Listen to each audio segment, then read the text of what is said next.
What's up guys?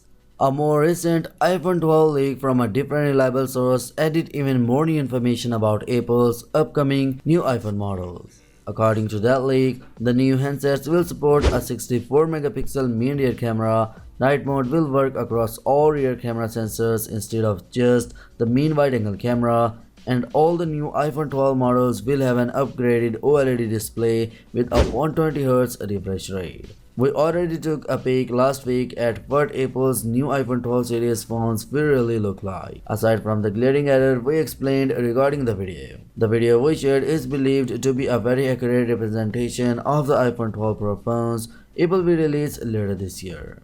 Now, let's take a look at what the perfect iPhone 12 might look like, completely with a much sleeker all-screen design. Anyone who uses a recent iPhone model will tell you that that notch isn't a big deal at all.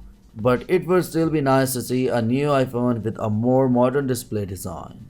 Perhaps the iPhone 13 will look something like the stunning iPhone concept you will see in this video, which has been created by graphic designer Mohsin and Bilal from the YouTube channel DPS Designing. By the way guys, the link is given in the description box below, please go and check out. An in-display fingerprint reader would be fantastic on an upcoming iPhone, but only if it aligns with rumors suggesting that Apple will use a new type of sensor that can read fingerprints anywhere on the bottom half of the display instead of just in one tiny touch target.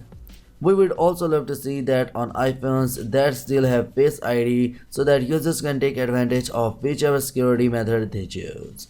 Sadly, the real iPhone 12 phones will be nothing like the variants shown in this video, but that doesn't make Mohsin's variants any less stunning. And yeah guys, you can also check out more images from every conceivable angle over on his Behance page. So yeah, that's it for today guys. Now what's your thoughts on this? Let me know your thoughts in the comment section below, and yeah, smash the subscribe button and press the bell icon for more latest news, and as always I will catch you tomorrow in the next one. Peace out.